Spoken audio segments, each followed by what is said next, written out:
देखो रिकॉर्डिंग का मैसेज किया और स्क्रीन शेयर है।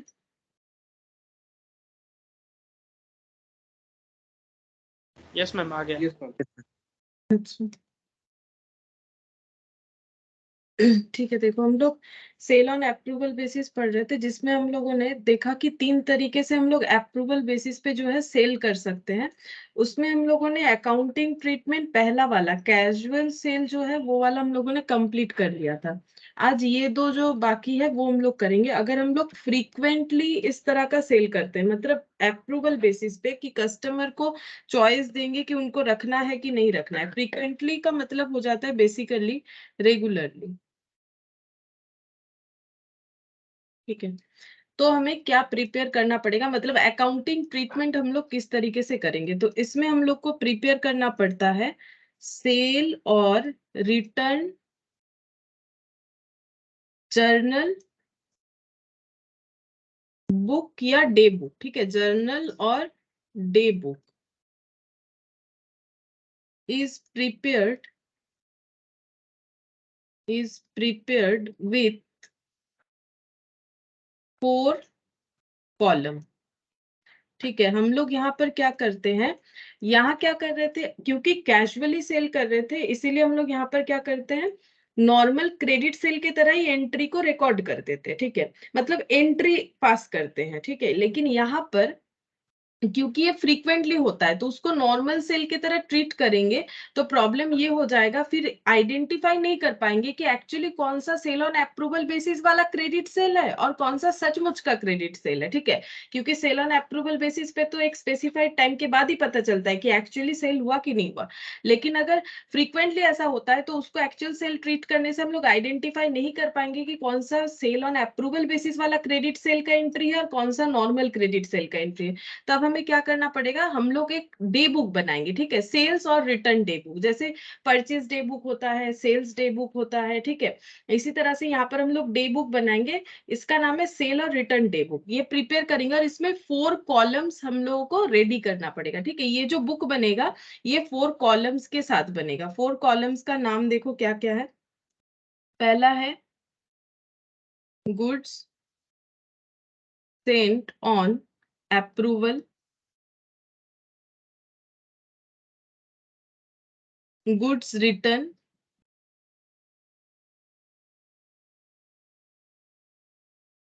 गुड्स अप्रूव्ड, और लास्ट कॉलम जो बनेगा बैलेंस। मतलब क्या करना है, हम लोग को एक रिकॉर्डिंग रखना है। जैसे देखो हम लोग नॉर्मल एंट्री यानी क्रेडिट सेल का एंट्री जो होता है, ये देखो क्रेडिट सेल का एंट्री होता है ना, ये हम लोग नहीं करना चाह रहे, क्योंकि ऐसे तरीके का सेल अप्रूवल बेसिस का सेल हम लोग इतना ज्यादा बार करेंगे कि अगर ये एंट्री करते हैं तो आइडेंटिफाई नहीं कर पाएंगे कि कौन सा सेल ऑन रिटर्न बेसिस का क्रेडिट सेल वाला एंट्री और कौन सा क्रेडिट सेल का है।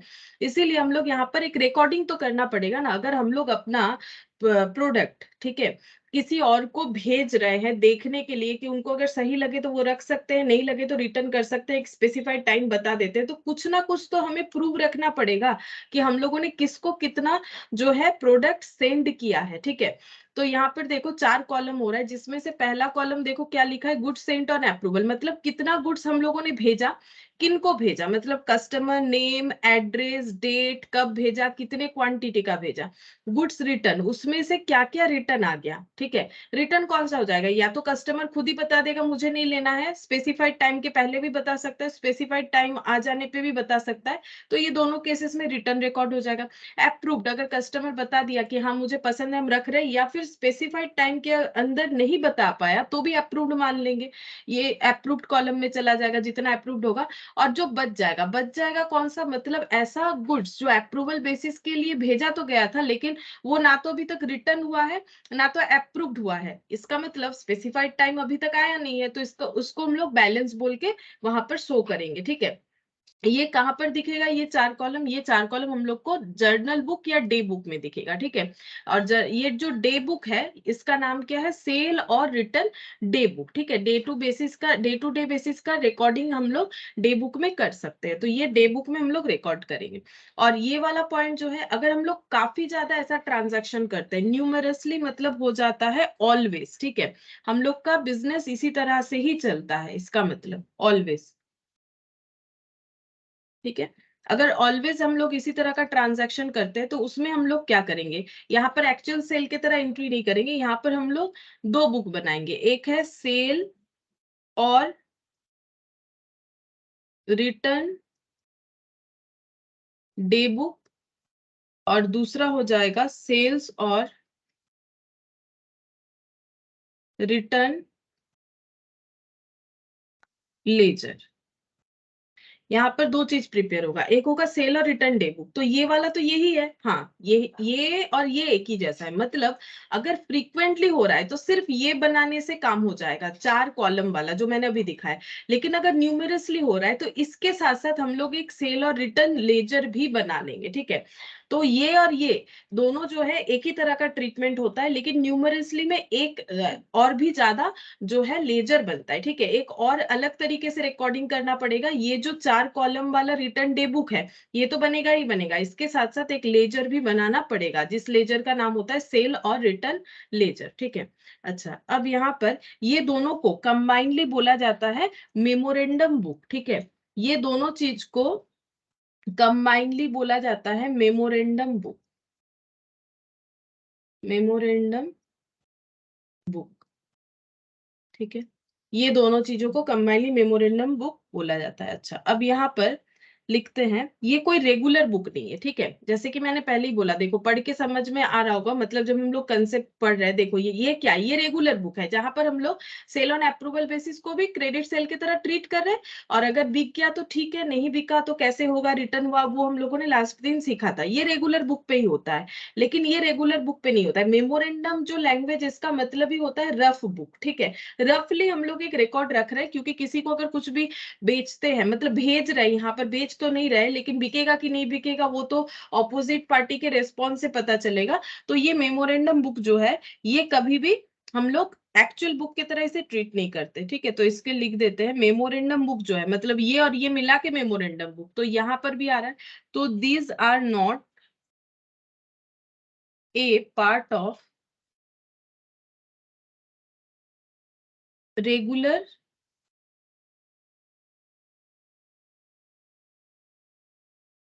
Good evening Shubhajit, good evening ma'am. Part of regular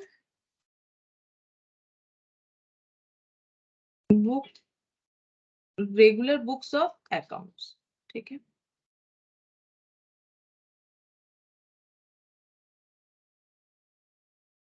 तो यहाँ पर क्या लिखा है देखो, ये जो है ये रेगुलर बुक्स ऑफ अकाउंट्स का पार्ट नहीं होता है। रेगुलर बुक्स ऑफ अकाउंट्स में ये जो एंट्री हम लोग रिकॉर्ड करेंगे ना, ये रेगुलर बुक्स ऑफ अकाउंट्स का पार्ट नहीं, ये मेमोरेंडम है, मतलब रफ है। जैसे तुम लोग कोई क्वेश्चन सॉल्व करते हो उसमें रफ वर्क करते हो, तो रफ वर्क जो है वो मेन सोल्यूशन का पार्ट नहीं है, लेकिन उसी के हेल्प से वो बना हुआ है। तो इसी तरह से ये हेल्पिंग रिकॉर्डिंग होगा, ठीक है। लेकिन ये मेन बुक्स ऑफ अकाउंट्स नहीं है, मतलब इसका इम्पैक्ट जो है ये हम लोगों का फाइनल अकाउंट्स में डायरेक्टली नहीं आएगा, ठीक है। इसका रिकॉर्डिंग नहीं आएगा, लेकिन कैसे इसका इम्पैक्ट आ सकता है वो हम लोग अभी देखेंगे, ठीक है। मतलब ये डायरेक्टली ट्रेडिंग, मतलब यहाँ पर कुछ रिकॉर्ड करेंगे तो उसका इम्पैक्ट हम लोग का ट्रेडिंग या फिर पीएल या फिर बैलेंस शीट में नहीं आएगा, ठीक है।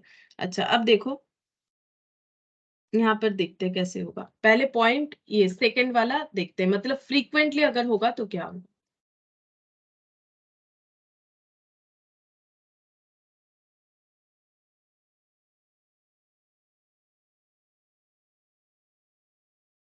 when the business when the business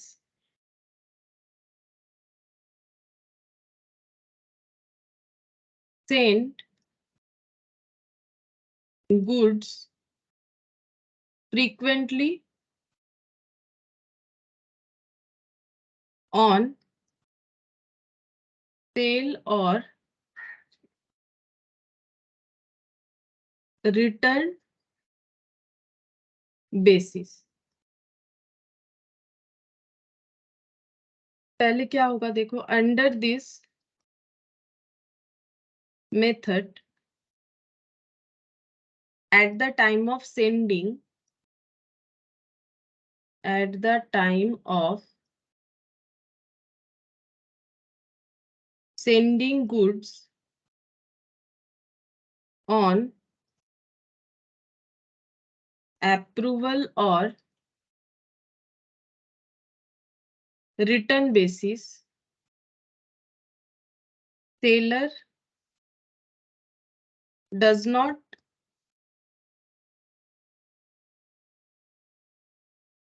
treat it like sale and no entry of sale is to be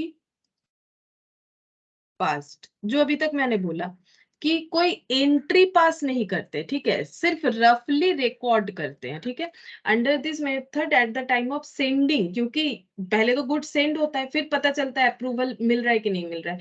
तो आप सेंडिंग गुड्स ऑन अप्रूवल और return basis seller does not treat it like sale and no entry, क्योंकि sale की तरह treat नहीं करता actual sale की तरह, इसीलिए कोई एंट्री करने का जरूरत नहीं होता। ये मैंने पहले भी बताया, स्टार्टिंग में ही हम लोग यही वाला पढ़े। अब देखते हैं क्या होता है। Entry related to sale is passed by the seller only on the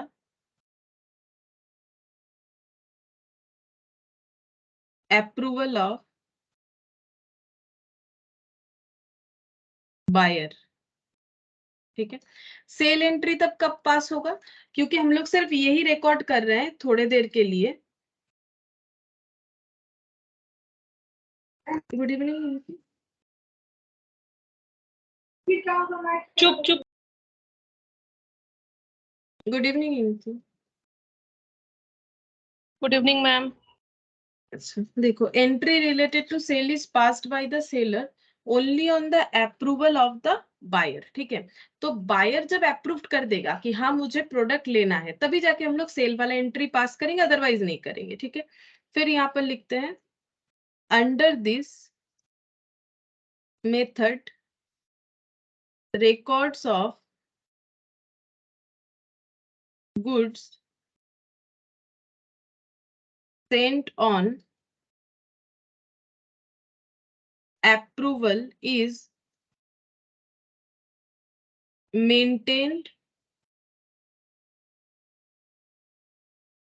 in a specially ruled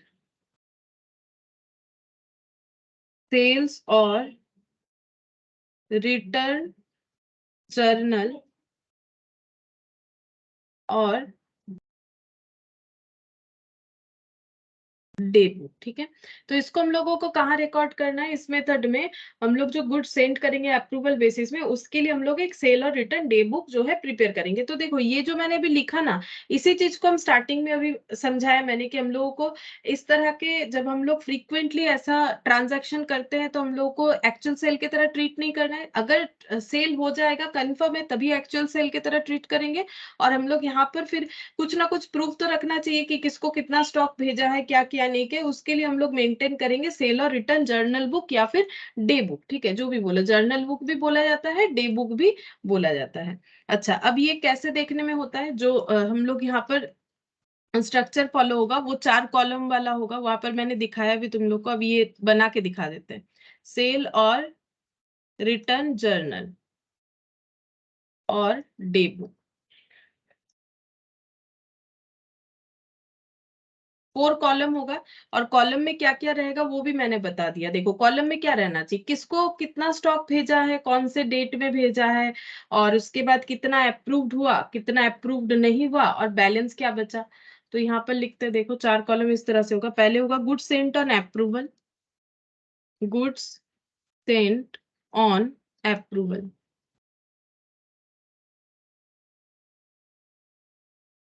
अच्छा, फिर उसके बाद कॉलम हो जाएगा गुड्स रिटर्न,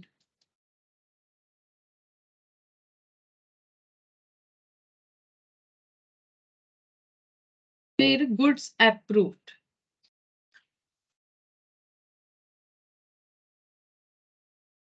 फिर balance.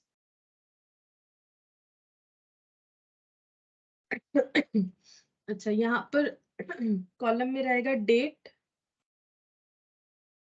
Particulars,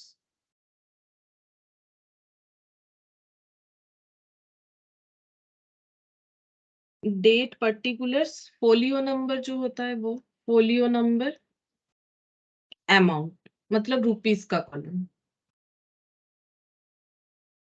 date, particulars, folio number, amount. यहाँ पर भी सेम चीज, डेट, पर्टिकुलर्स, फोलियो नंबर और amount. Date, particulars, folio number और अमाउंट। डेट, पर्टिकुलर्स,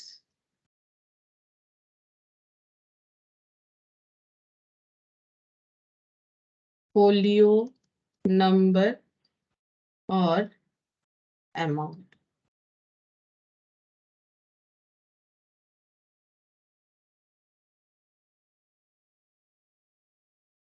बस यहाँ पर हमारा इंफॉर्मेशन चेंज होता जाएगा, जैसे कितना गुड्स भेजे उसके लिए ये कॉलम, जो रिटर्न आ गया उसके लिए ये कॉलम, उस हिसाब से कस्टमर का नाम होगा, जो अप्रूव्ड हो गया उसके लिए ये कॉलम, और जो बचा हुआ है अप्रूवल के लिए उसके लिए ये कॉलम। ठीक है, तो ये हम लोगों ने, ये देखो सेकेंड मेथड जो मैंने यहाँ पर लिखवा दिया, ये देखो यहाँ जगह था तो मैंने यहीं पर लिखवा दिया, ये वाला पॉइंट उसी को मैंने डिस्कस किया। अब ये वाला पॉइंट जैसे कि न्यूमरसली, उसमें ये पॉइंट तो ऐड होगा ही, फ्रीक्वेंटली में जिस तरह से अकाउंटिंग ट्रीटमेंट होगा सेम चीज न्यूमरसली में होगा, सिर्फ और सिर्फ वहां पर सेल और रिटर्न लेजर ऐड होगा एक्स्ट्रा। तो ये पॉइंट नंबर 3 लिखते हैं।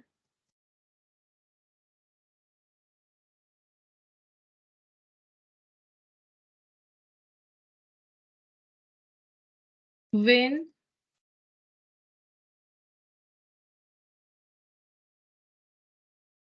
when the business sends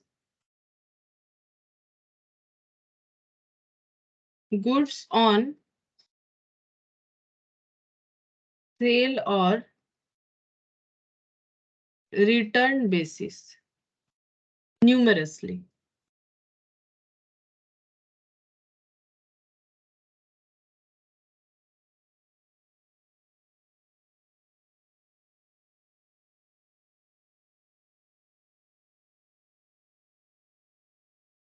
अच्छा, तो पहला point,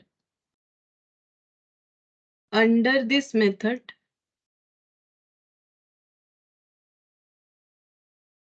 at the time of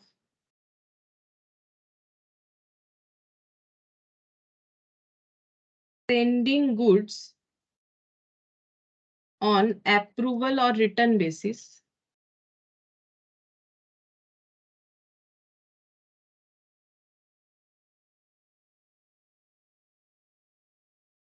seller does not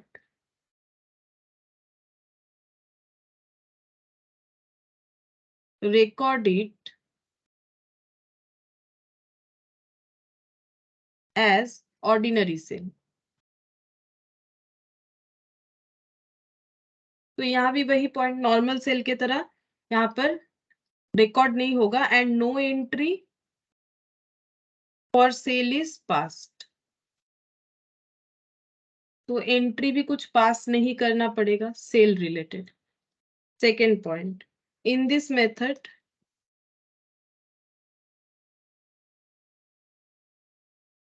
memorandum book, memorandum book का मतलब हो जाएगा सेल और रिटर्न जर्नल या डे बुक जो भी बोलो, और उसके साथ साथ रिटर्न लेजर। ठीक है, दोनों को मिला के बोला जाता है मेमोरेंडम बुक। तो memorandum book are prepared, this books is not a part of regular books of accounts। Same point ही है, दोनों में सेम पॉइंट ही है, अलग नहीं है। बस यहाँ पर एक्स्ट्रा इसके साथ साथ और एक लेजर भी हम लोग को प्रिपेयर करना पड़ेगा, ठीक है। अच्छा, अब यहाँ पर लिख देते हैं मेमोरेंडम बुक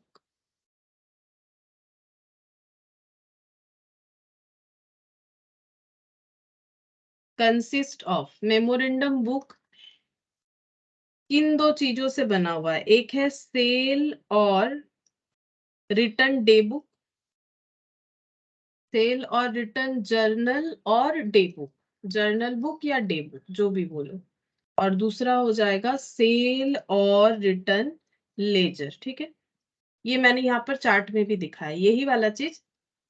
अगर यहाँ पर किसी ने नहीं लिखा है, जगह नहीं मिला सपोज, तो अभी जो नोट लिखवा रहे उस पे भी ये कवर हो जाएगा, लेकिन ये समरी हो गया और कुछ नहीं। अच्छा,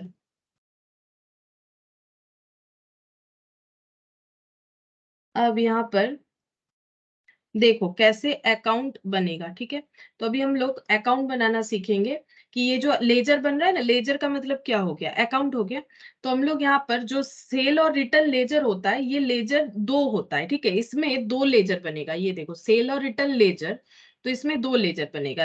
एक लेजर का नाम होता है सेल और रिटर्न टोटल अकाउंट, ठीक है। और दूसरा लेजर का नाम होता है कस्टमर अकाउंट, कस्टमर अकाउंट। तो ये जो है when the business sell goods on sale और रिटर्न और न्यूमरसली, ठीक है, ऑन न्यूमरस बेसिस, तो उसमें मेमोरेंडम बुक्स बनता है। मेमोरेंडम बुक्स में दो चीज बनाना जरूरी है, सेल और रिटर्न जर्नल या डे बुक, और सेल और रिटर्न लेजर। और लेजर में ये दो पॉइंट कवर होता है, लेजर दो बनेगा, एक बनेगा सेल और रिटर्न टोटल अकाउंट और एक बनेगा कस्टमर अकाउंट, ठीक है। अब इस पे हम लोग थोड़ा सा देखते हैं कि ये लेजर जो है, यहाँ पर देखो लेजर का हम फॉर्मेट लिख सकते हैं कि क्या क्या लिखा हुआ जाता है, लेकिन इसको समझना भी पड़ेगा कि क्यों ऐसा लिखा हुआ होता है, ठीक है। तो हम यहाँ पर अकाउंट बनाते हैं, एक लिखते हैं सेल्स और return total account,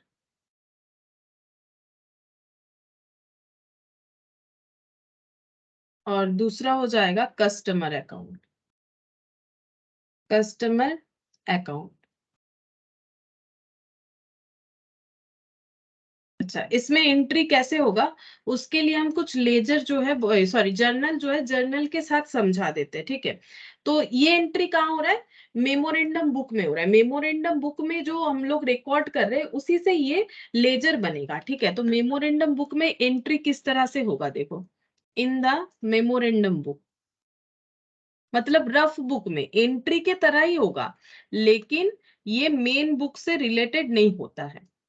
rough work जो करते हैं वो भी तो हमारा पार्ट ऑफ आंसर ही होता है, लेकिन वो हम लोग अलग से ट्रीट करते हैं। उसी तरह से यहाँ पर पहले for goods sent on sale और रिटर्न बेसिस, ठीक है। अगर हम लोग कस्टमर को गुड्स भेज रहे हैं सेल और रिटर्न बेसिस पे, तो एंट्री क्या होगा, तो यहाँ पर एंट्री होगा कस्टमर या फिर डेटर जो भी लिखो,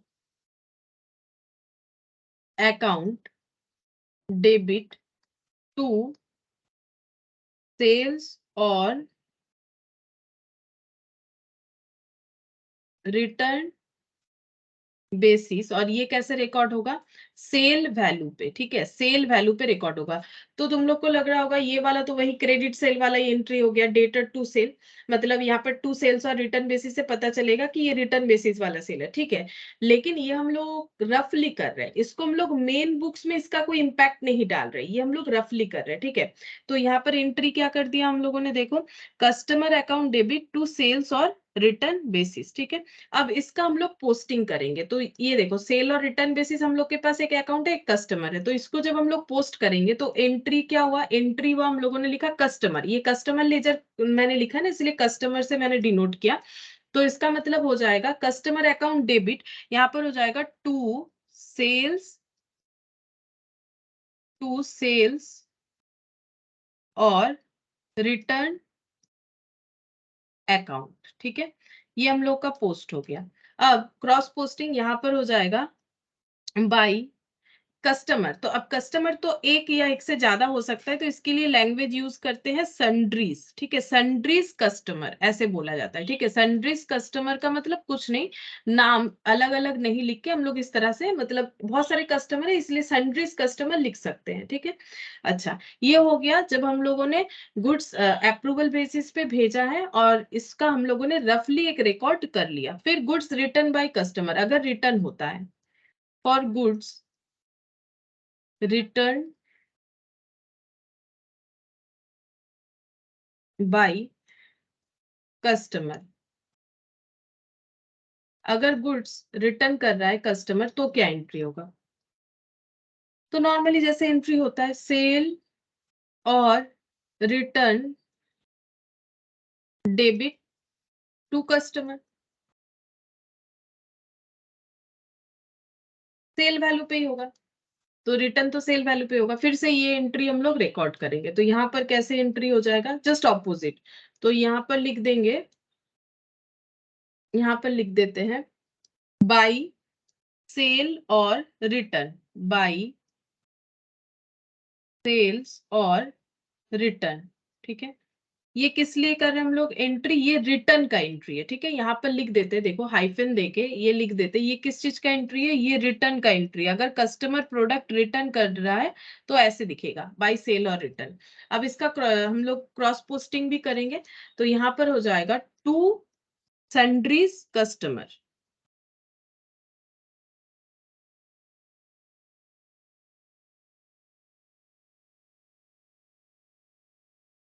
और ये है रिटर्न वाला। ठीक है, रिटर्न का एंट्री अगर रिटर्न होता है तो। अच्छा, इसके बाद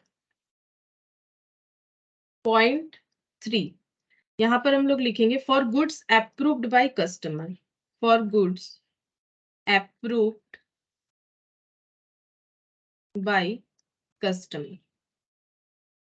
अगर कस्टमर ने गुड्स अप्रूव कर दिया तो हम लोगों को क्या करना पड़ेगा? हम लोग कहाँ पर रिकॉर्ड करें पता है? हम लोग मेन बुक्स में रिकॉर्ड ही नहीं कर रहे, रफली एक चीज फॉलो कर रहे हैं, मेमोरेंडम बुक्स, वहां पर हम लोग रिकॉर्ड कर रहे हैं। तो अगर हम लोग का गुड्स अप्रूव्ड हो रहा है तो देखो एंट्री कुछ नहीं होना चाहिए, क्यों? क्योंकि हम लोगों ने ऑलरेडी सेल का एंट्री कर रखा है। लेकिन जब अप्रूव्ड हो जाएगा तब हम लोगों को इसको रेगुलर बुक्स ऑफ अकाउंट्स में दिखाना पड़ेगा। ठीक है, अगर अप्रूव्ड हो जाता है तो यहाँ पर दो कंसेप्ट आ जाएगा।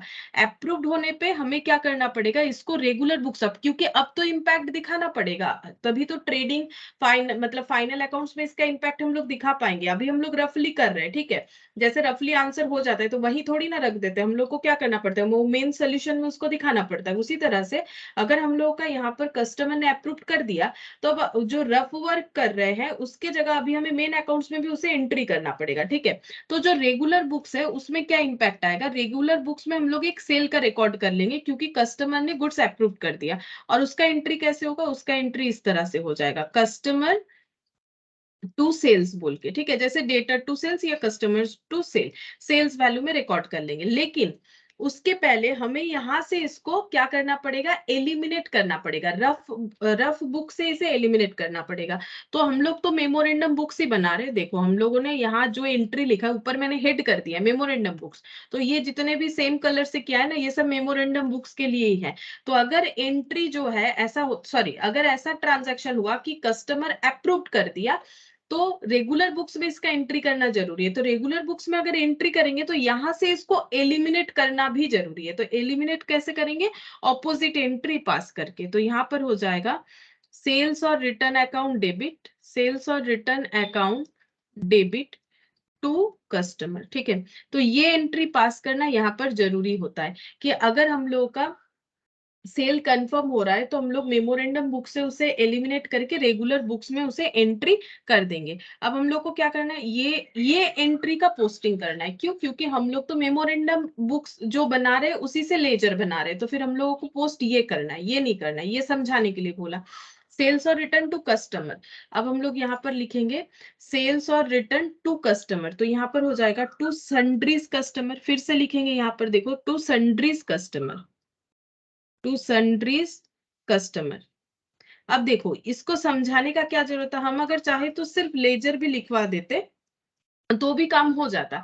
लेकिन मैंने ऐसे क्यों लिखा, देखो यहाँ भी है टू सन्ड्रीज कस्टमर, यहाँ भी है टू सन्ड्रीज कस्टमर, बट यहाँ पोस्टिंग हुआ है ड्यू टू रिटर्न, और यहाँ पर पोस्टिंग हुआ है ड्यू टू अप्रूव्ड। ठीक है, अप्रूवल मिला तो भी इधर पोस्ट हो रहा है। क्यों हो रहा है? क्योंकि वो ये कंसेप्ट के लिए रेगुलर बुक में अगर जाएगा तो यहाँ से एलिमिनेट होना जरूरी होता है। ठीक है, तो अब यहाँ पर क्या करेंगे, यहाँ पर देखो टू सन्ड्रीज कस्टमर है, सेल और रिटर्न टू सन्ड्रीज कस्टमर, तो कस्टमर में क्या लिखेंगे, बाई सेल और रिटर्न, बाई सेल्स और रिटर्न। तो यहाँ भी वही सेम कंसेप्ट हो जाएगा, सेल और रिटर्न ये भी दिख रहा है, देखो यहाँ भी दिख रहा है, यहाँ भी दिख रहा है, तो इसका मतलब ये नहीं है दोनों चीज एक है। ये रिटर्न के लिए हुआ है और ये हम लोग का अप्रूवल के लिए हुआ है। कस्टमर ने अगर अप्रूवल दे दिया तो उसके लिए ये एंट्री हुआ है। ठीक है, अप्रूवल, ये लैंग्वेज को अप्रूवल लिखने से बेटर होगा, अप्रूव्ड के जगह अप्रूवल। ठीक है, और ये रिटर्न, इसका भी कलर चेंज कर दे, दिखेगा रिटर्न। अच्छा, अब क्या होगा, लास्ट ट्रांजैक्शन अगर पेंडिंग फॉर अप्रूवल रहता है तो क्या होगा, तो यहाँ पर लिखते हैं फॉर गुड्स पेंडिंग अप्रूवल। अगर गुड्स जो है वो अप्रूवल के लिए पेंडिंग है तो रेगुलर बुक में एंट्री क्या होगा वो हम दिखा देते हैं। देखो रेगुलर बुक में एंट्री होगा यहाँ पर, इसमें कुछ एंट्री करने का जरूरत नहीं होगा, रेगुलर बुक में एंट्री करने का जरूरत है।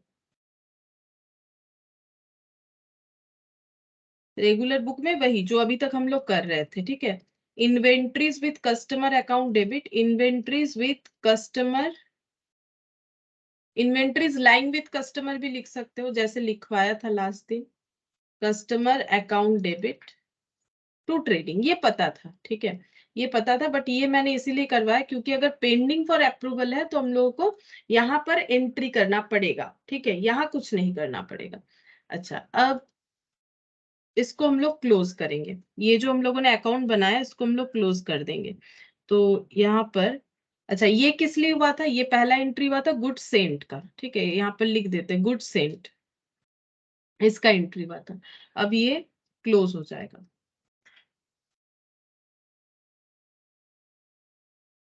ये वाला भी गुड सेंट का था, ये भी हो गया close.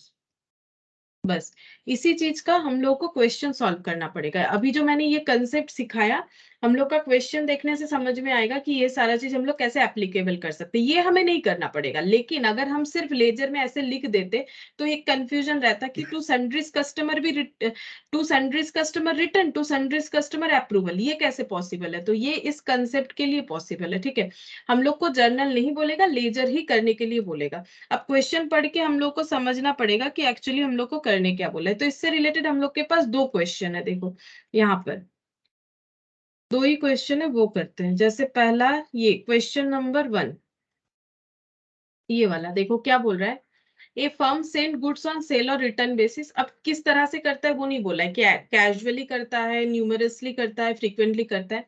Customer having the choice of returning the goods with in a month, customer के पास ऑप्शंस है कि 1 मंथ के अंदर वो गुड्स रिटर्न कर सकता है, मतलब स्पेसिफाइड टाइम है 1 मंथ। जब से खरीदा गया है तब से लेके 1 मंथ काउंट होना चाहिए, उसके अंदर अगर रिटर्न करना है करो, नहीं करते हो तो वो सेल माना जाएगा।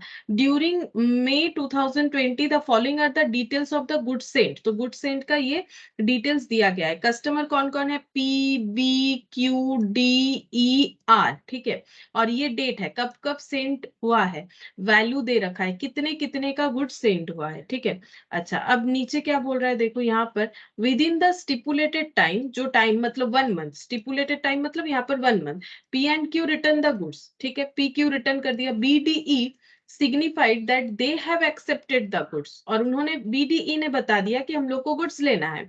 सो in the books of the firm the sale और रिटर्न अकाउंट। अब देखो ये पढ़ के हम लोग समझ जाएंगे, हम लोग को बोल रहे हैं सेल और रिटर्न अकाउंट बनाओ। ठीक है, अब अकाउंट मतलब लेजर, ये कहाँ बनता है, जब हम लोग का ट्रांजैक्शन कैसे होता है, न्यूमरसली, न्यूमरसली में अकाउंट बनता है, लेकिन फ्रीक्वेंटली में क्या बनता है, सिर्फ जर्नल बुक बनता है ना।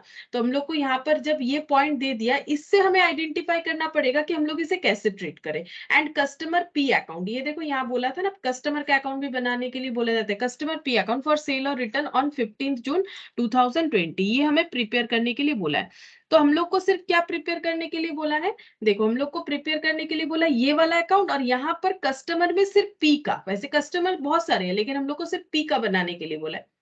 लेकिन इस क्वेश्चन में, क्योंकि क्वेश्चन मेरे पास 2 ही है फिलहाल, तो हम लोग क्या करेंगे, हम लोग सेल और रिटर्न जर्नल डे बुक जो है ना वो भी बना लेंगे। ठीक है, इस क्वेश्चन में बोला नहीं है, सीखने के लिए हम लोग ये भी बना लेंगे। अब क्वेश्चन में कैसे पता चलेगा क्या बोला है नहीं बोला है, वो तो पढ़ के पता चलेगा ना। ये देखो, ये तो पढ़ के पता चलेगा, क्लियरली बता दिया है, अकाउंट बनाओ और कस्टमर पी का अकाउंट बनाओ, तो बस ये सोल्यूशन करने से हो जाएगा। लेकिन हम एक बार चाहते हैं कि ये जो डेटा है इससे हम ये वाला पॉइंट भी सिखा दे, तो ये पॉइंट नहीं करने के लिए बोला है। अब इसका मतलब ये नहीं कि हम ये कहना चाह रहे हैं फ्रीक्वेंटली वाला है, नहीं, क्योंकि फ्रीक्वेंटली वाले में जो अकाउंटिंग ट्रीटमेंट है न्यूमरसली में वो, और उसके साथ साथ ये ट्रीटमेंट है, हम लोग को सिर्फ ये 2 चीज प्रिपेयर करने के लिए बोला है। लेकिन हम ये और ये कंप्लीटली बना के दिखा देंगे इस क्वेश्चन में। ठीक है, अच्छा अब पहले यहाँ पर कॉलम बनाते हैं, क्योंकि हम बनाएंगे यहाँ पर डे बुक, सेल और रिटर्न डे बुक। तो क्वेश्चन नंबर 1, सेल और return day book.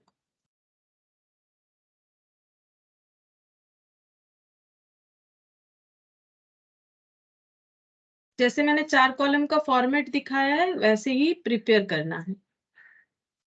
Goods sent on approval basis, goods sent on approval basis,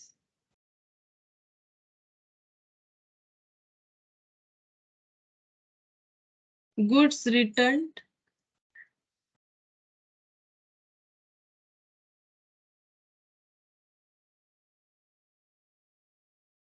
goods approved और balance.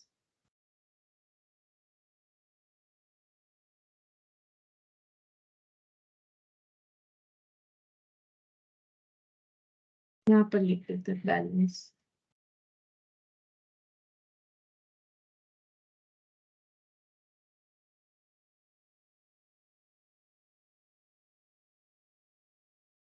Date particular, folio number यहाँ नहीं है तो नहीं देंगे, ठीक है, तो डेट पर्टिकुलर और अमाउंट लिख देते हैं। अगर लिखना चाहो तो लिख सकते हो, वैसे यहाँ नंबर अवेलेबल है नहीं। अगर किसी क्वेश्चन में फोलियो नंबर रहता है तो हम लोग उसको यूज कर सकते हैं।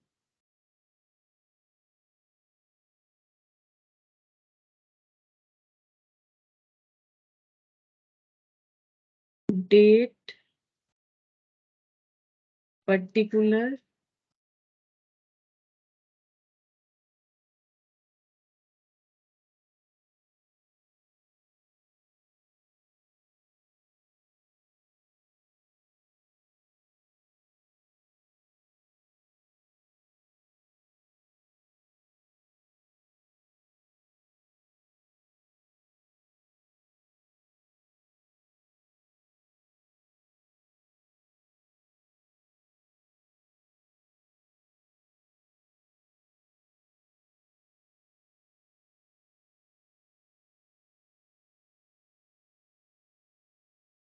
Date particular folio amount.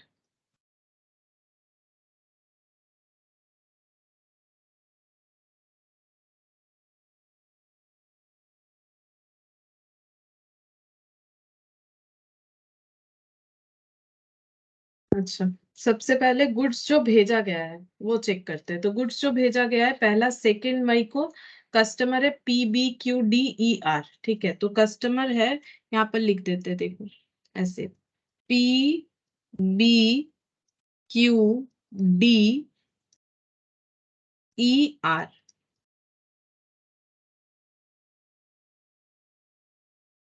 के अंदर हमें सच होता है PBQDER। अच्छा, अब डेट देख लेते हैं कौन कौन सा डेट है। सेकेंड 2/8/12/18/20/27, 2/8/12/18, 20/27, और ये मंथ ऑफ मई है, तो यहाँ पर लिख देते हैं ऐसे करके, मई हो गया, ठीक है। और ईयर कौन सा है, ईयर है 20, यहाँ पर 2020 लिख देते हैं। अच्छा, फोलियो नंबर कुछ नहीं है, अमाउंट देख लेते हैं, 15, 20, 28, 3, 1, 26, 15, 20, 28, 3000, 1000, 26,000।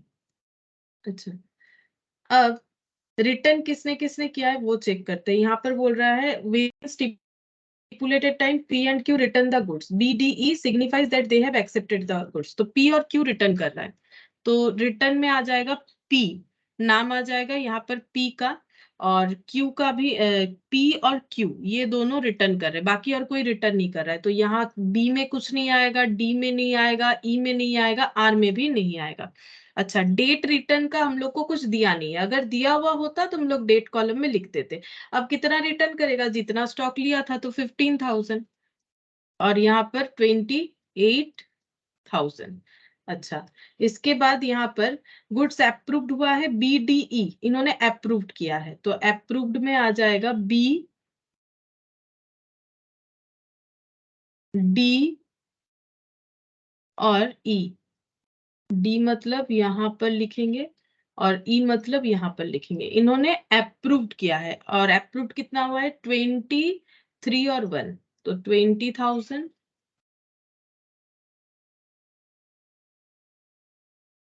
3,000 और 1,000।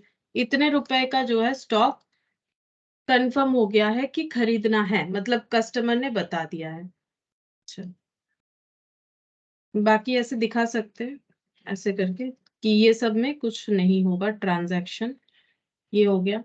अच्छा, अब यहाँ पर बैलेंस, ठीक है, बैलेंस वाला कॉलम, तो बैलेंस में क्या बचेगा ये हम लोग को देखना पड़ेगा। अच्छा, पहले इसका टोटल कर लेते हैं। देखो यहाँ पर कितना स्टॉक भेजा गया था, इसका टोटल करते हैं। 23 और 1 हो गया 4, 24, 24 और 26 मतलब 40, 50 हो गया 50, और यहाँ पर ये वाला कैलकुलेशन लिया मैंने, ये वाला लिया, ये वाला 50, 50, और यहाँ पर 65, 65 और 28, 65 और 28, तो ये हो गया 93,000, ठीक है, 93,000। अच्छा, यहाँ पर रिटर्न हो गया है 15 प्लस 28, तो रिटर्न हो गया है 43,000। अच्छा, अप्रूव्ड हो गया है 24,000, ठीक है, 24,000 अप्रूव्ड हो गया है। तो बैलेंस क्या बच रहा है, बैलेंस हम लोग का बचेगा, यहाँ पर लिखेंगे बैलेंस कॉलम में अमाउंट में, क्योंकि इसका डेट वेट तो कुछ हम लोग लिख नहीं सकते, डेट अवेलेबल है नहीं, फोलियो नंबर अवेलेबल है नहीं, ठीक है। तो बैलेंस में यहाँ पर सिर्फ अमाउंट लिखने से भी होता है, बैलेंस वाले कॉलम में ना सिर्फ अमाउंट लिखने से होगा। तो बैलेंस कितना बचेगा, कैसे कैलकुलेट करेंगे, ये सिंपल सा बात है, 93,000 स्टॉक भेजा गया था, ठीक है, उसमें से 43 रिटर्न हो गया, अप्रूव्ड हो गया है 24, और अभी तक जिसका कोई इंफॉर्मेशन नहीं मिला वो है 26,000, तो यहाँ पर लिख देते हैं, यहाँ पर 26,000, और यहाँ पर भी लिख देंगे 26,000, ठीक है। ये कौन सा वाला स्टॉक होगा, ये देखो पी और डी जो है यहाँ पर दिखा देते हैं, ये देखो ऐसे करके दिखाते हैं, ये देखो पी और क्यू इन्होंने अपना रिटर्न कर दिया, तो पी और क्यू का पता चल गया, बीडीई इन्होंने कंफर्म कर दिया, ठीक है। तो आर जिसका 26,000 का स्टॉक था, मतलब लिया था, उसने अभी तक कुछ नहीं बताया। क्यों नहीं बताया, क्योंकि इन्होंने लिया है 27 मई को, ठीक है। अब इनका तो 1 मंथ होगा 27 जून को जाके, लेकिन हम लोग ये प्रिपेयर कर रहे हैं 15 जून को, ठीक है। ये जो हम लोग कैलकुलेशन कर रहे हैं ना, ये हम लोग कब का कर रहे हैं पता है, 15 जून को, क्योंकि क्वेश्चन हमें बोला है। तो अभी इनका अप्रूवल का टाइम कहाँ है, 27 को होगा ना, तो इन्होंने कुछ बताया नहीं है अभी तक, क्योंकि इनके पास टाइम है, तो इसका मतलब ये बैलेंस हो जाएगा। यहाँ पर कस्टमर में चाहो तो डी लिख दो, ठीक है, और तो कुछ लिखने का जरूरत नहीं है। ये कंप्लीट हो गया, तो डे बुक इसी तरह से बनेगा, सिंपल है, इसमें कुछ भी मतलब सोचने वाला नहीं है, बस देख देख के हमें लिखना है। तो डे बुक हम लोग सीख गए कैसे होगा। अब जो अकाउंट बनाने का बात है, सेल और रिटर्न, टोटल अकाउंट और कस्टमर अकाउंट, यहाँ पर बनाते हैं सेल और रिटर्न टोटल अकाउंट। सेल, यहाँ बनाते हैं सेल और return total account.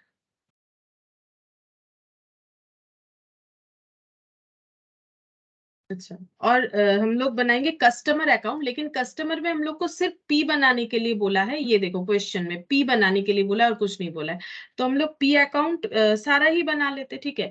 P account तो बनाएंगे ही, ये तो स्पेसिफिकली हमें बताया है, तो ये तो प्रिपेयर करना ही है हम लोग को। और भी हम लोग बना सकते हैं, देखो एक सीखने के लिए, क्योंकि क्वेश्चन कम है तो पूरा ही बना सकते हैं। B account, Q account, D account, ये रहा बी अकाउंट, क्यू अकाउंट,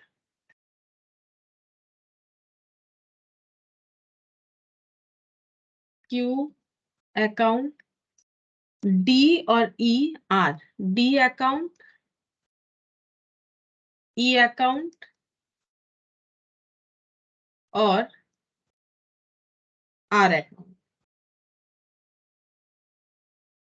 ये सीखने के लिए, लेकिन हम लोग का सोल्यूशन अभी तक स्टार्ट नहीं हुआ है। जो हमें क्वेश्चन में पूछा है ना, वो सिर्फ ये दोनों से ही कंप्लीट हो जाता है, इसके अलावा कुछ भी करने का जरूरत हम लोग को नहीं है, ठीक है।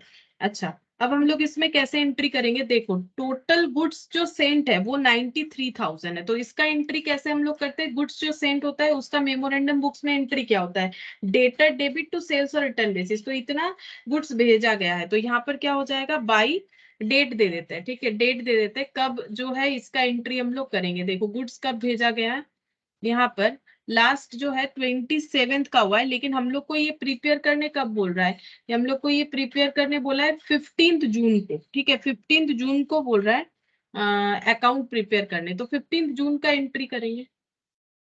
यहाँ पर लिखेंगे बाई सन्ड्रीज कस्टमर,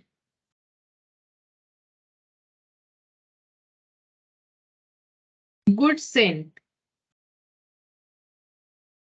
ये वाला वैल्यू 93,000, इतना स्टॉक भेजा गया। अब इसका क्रॉस पोस्टिंग हो जाएगा कस्टमर अकाउंट में, ठीक है, जैसे मैंने वहां पर दिखाया। तो कस्टमर अकाउंट में क्रॉस पोस्टिंग तो हो जाएगा, लेकिन पी को कब गुड्स भेजा गया था वो देखना पड़ेगा। पी का डेट देखते हैं, पी का डेट जो है वो है 2 मई, ठीक है।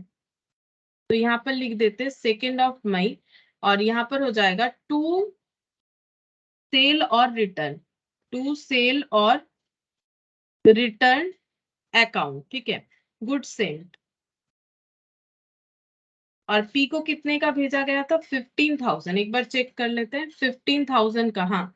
बस इसी तरह से बाकी कस्टमर का भी तो लिखना पड़ेगा, क्योंकि हम लोगों ने टोटल में तो 93 दिखा है, पी का बस इतना, मतलब बाकी कस्टमर का ही लिखना पड़ेगा। लेकिन जब हम लोग सिर्फ सोल्यूशन करेंगे, अभी तो ये सिखाया मैंने, ये भी दिखा दिया, लेकिन एग्जाम में जब ऐसा क्वेश्चन आता है सपोज, तो फिर ये दोनों ही दिखाना पड़ेगा, तब हम लोग को ये रफली कैलकुलेट कर लेना पड़ेगा, ठीक है। अच्छा, यहाँ पर भी लिखेंगे, बी बी में भी लिखेंगे टू सेल और रिटर्न, ठीक है, टू सेल और रिटर्न, और इसमें भी डेट लिखना पड़ेगा, टू सेल और रिटर्न।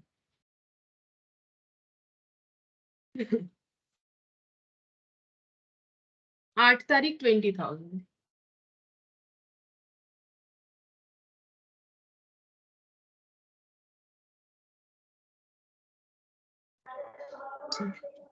20,000, अच्छा 20,000 हो जाएगा, ठीक है। फिर यहाँ पर डी का देखो, डी का, बी के बाद क्यू का, क्यू का डेट देखते हैं। क्यू का कहाँ चला गया? ये रहा, क्यू का डेट देखो, क्यू है 12,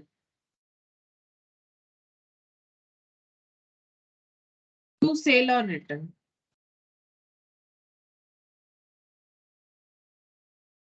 अच्छा, ये है 28,000। और डी, डी का हो जाएगा सेम तरीके से, सेल्स और रिटर्न एक ही जैसा है, ठीक है। तो हम थोड़ा जल्दी ही लिख रहे हैं, सेल और रिटर्न। डी में 18th को 3,000, और ई का टू सेल और रिटर्न 21,000, 20th ऑफ मई 1,000, और आर का टू सेल और रिटर्न, आर का वैल्यू है 26,000 डेट है, आर का डेट है गुड सेंड करने का 27, ठीक है। अच्छा, अब इसके बाद हम लोग को क्या करना पड़ेगा, जितना गुड्स रिटर्न हो गया, तो गुड्स रिटर्न होने से रिवर्स एंट्री होता है, तो यहाँ पर हो जाएगा, ठीक है। अच्छा, अब ये कब का एंट्री करेंगे, ये भी 15 जून का, क्योंकि हमारा अलग अलग रिटर्न डेट है, ठीक है। तो 15 जून को यहाँ पर लिख देते हैं टू सन्ड्रीज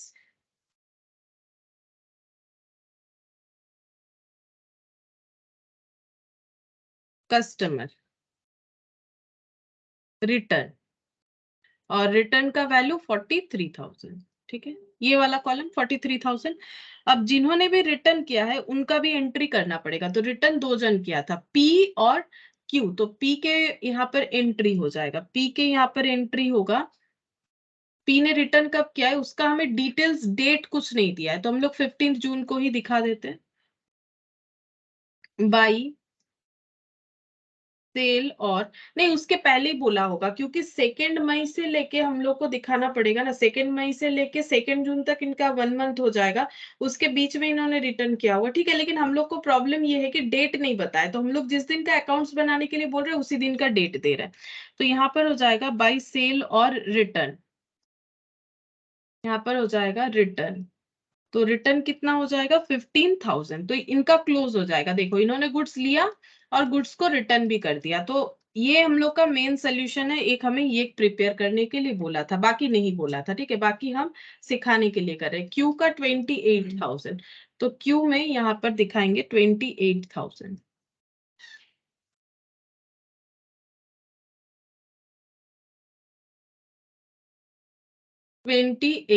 ये भी क्लोज हो जाएगा।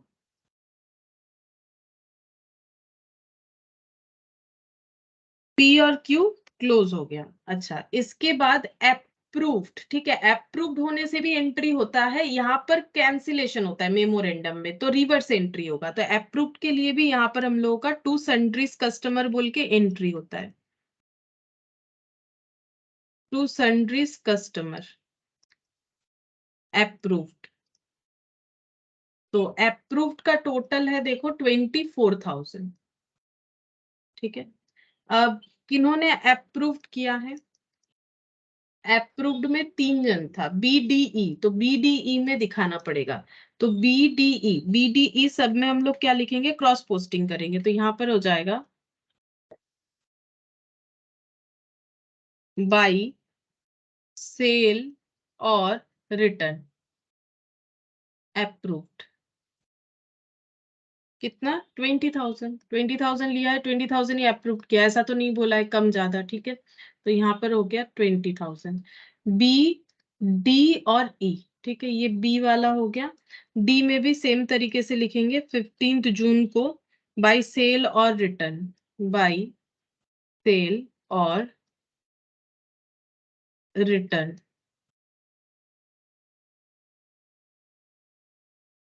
3,000,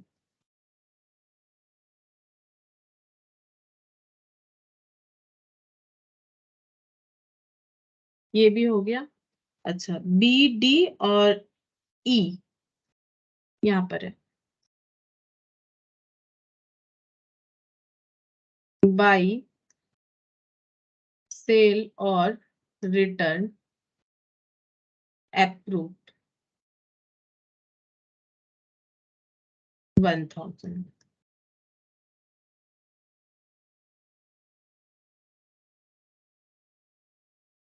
कंप्लीट, ठीक है।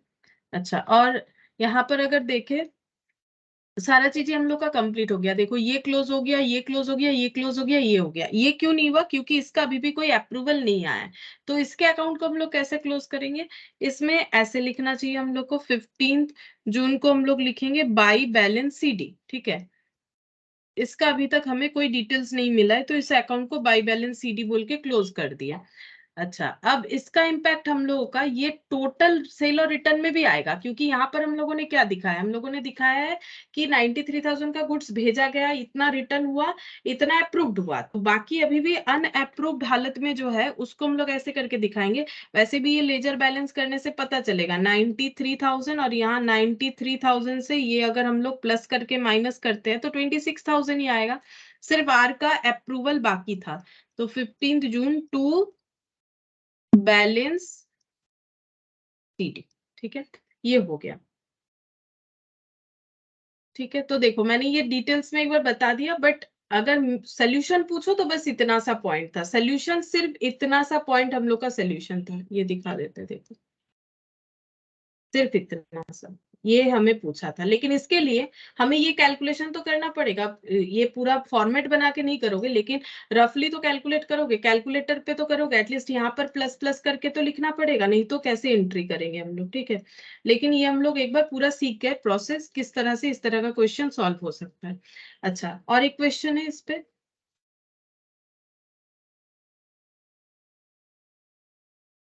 क्वेश्चन नंबर 2 हम लोगों ने कर लिया था, ये क्वेश्चन नंबर 3। ठीक है, ये वाला करेंगे। देखो यहाँ पर क्या बोला है, एक सप्लाइज गुड्स ऑन सेल और return basis to customer, particulars बता दिया क्या क्या दिया है। ठीक है, डेट ऑफ डिस्पैच, कब गुड्स भेजा गया था, पार्टी नेम, किसको भेजा गया था, अमाउंट, और रिमार्क मतलब किसका इंफॉर्मेशन मिला है, किसने रिटर्न कर दिया, नो इंफॉर्मेशन टिल 31 दिसंबर, रिटर्न हुआ है, डेट बता दिया है। फिर यहाँ पर भी कुछ गुड्स और इतना रिटर्न, बाकी कुछ नहीं बोला है, गुड्स रिटेन्ड मतलब रख लिया गया है, ये भी रिटेन्ड है, no information.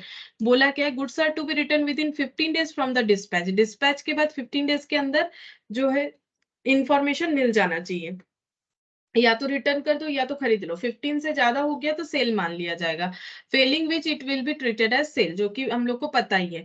The books of X R closed on 31 December 2020, इसका बुक्स जो है वो 31 दिसंबर 2020 को क्लोज होता है।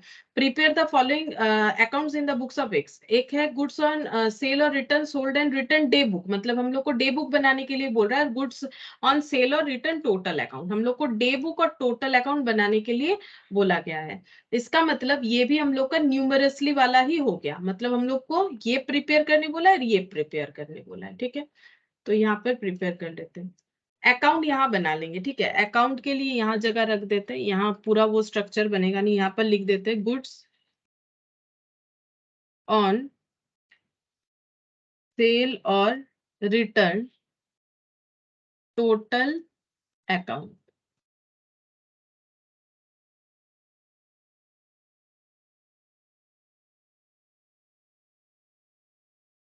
अच्छा, और यहाँ पर हम लोग सेल और रिटर्न डे बुक बना लेते हैं, सेल और return day book.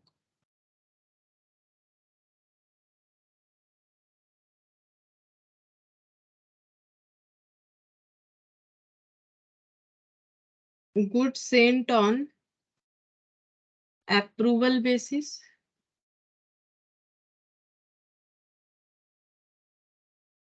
goods returned,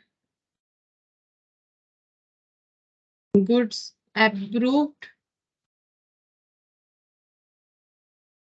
और balance.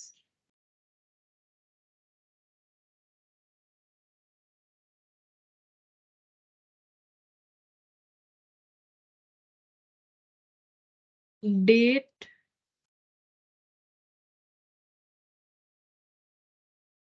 Particulars, folio, amount.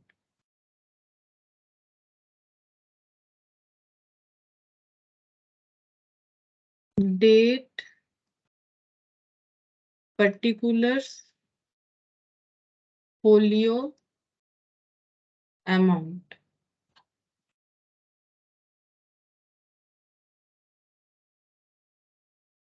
Date, particulars, folio, amount, और ये बैलेंस। अच्छा, अब देखो यहाँ पर क्या बोला है, 15 डेज के अंदर हमें इंफॉर्मेशन मिलना चाहिए। तो पहला ट्रांजैक्शन हो रहा है 10/12/2019, तो ये पूरे 2019 का ट्रांजैक्शन है। यहाँ पर लिखते हैं 10/12 मतलब दिसंबर 10, ठीक है, 10th दिसंबर का, या फिर 10/10 भी 10/12 भी लिख सकते हो, 10/12 ऐसे करके डेट कॉलम में लिख दिया। अच्छा, मेसर्स एबीसी, अच्छा, इनको कितना गुड्स भेजा गया था? 10,000 का। पहले पूरा इंफॉर्मेशन लिख लेते हैं, फिर 10/12 के बाद 12/12 मेसर्स डीईएफ, 12/12 मेसर्स डीईएफ, और ये है 15,000, 15,000, फिर 15/12 15,000, फिर 15/12 मेसर्स जीएचआई डीईएफ, फिर से मेसर्स जीएचआई, फिर है मेसर्स डीईएफ। अच्छा, डीईएफ का डेट है 20th दिसंबर और वैल्यू 12 और 16, 12 और 16, और यहाँ पर 20th दिसंबर। अच्छा, इसके बाद डीईएफ के बाद ABC GHI, ABC GHI,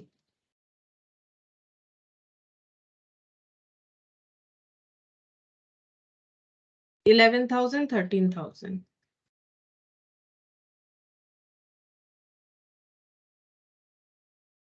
25th 30th।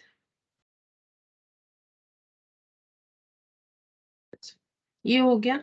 अब हम लोगों को देखना पड़ेगा कि किसका रिटर्न है, कैसा है। यहाँ पर थोड़ा सा डिटेल्स हमें समझना पड़ेगा, पढ़ पढ़ के देखना पड़ेगा और कुछ नहीं। नो इन्फॉर्मेशन टिल 31 दिसंबर, तो क्या इनका स्टिपुलेटेड टाइम चला गया? 10th को बेचा गया था, after 15 days, with in 15 days जो है इंफॉर्मेशन देना है, तो 25th लास्ट डेट था, तो 31 दिसंबर तक अगर कुछ भी नहीं इंफॉर्मेशन आया है तो ये सेल मान लिया जाएगा, तो ये गुड्स अप्रूव्ड में चला जाएगा।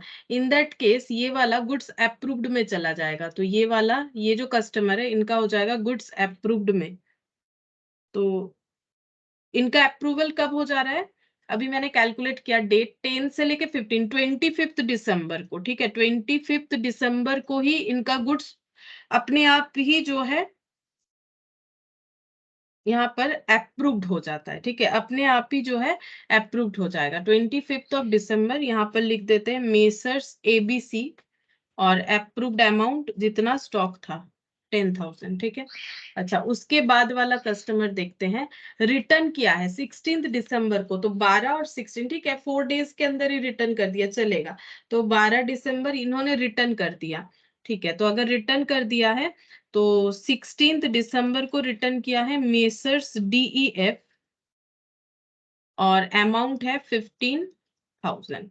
अच्छा, इसके बाद नेक्स्ट देखते हैं, 15th दिसंबर को सेल हुआ था गुड्स, 2000 रिटर्न ऑन 20th, तो 15 और 15 डेज बाद, तो 15 दिसंबर है। अच्छा, तो 15 दिसंबर के बाद 16 17 18 19 20 21 22 23, मतलब 31 तक देखो ना कितना होता है, क्योंकि 15 दिसंबर और 15 दिसंबर, अच्छा 30th दिसंबर, अच्छा मुझे लगा नेक्स्ट मंथ चला जा रहा, नहीं, ठीक है, 30th दिसंबर तक इनको बता देना चाहिए, तो इन्होंने 20th दिसंबर को एक रिटर्न दिखा दिया है, ठीक है।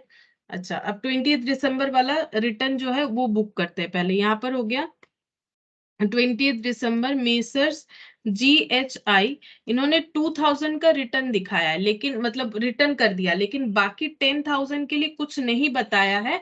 और देखते हैं क्या अप्रूवल डेट जो है वो कब आएगा। अप्रूवल डेट आएगा हम लोग का 30th दिसंबर को, ठीक है।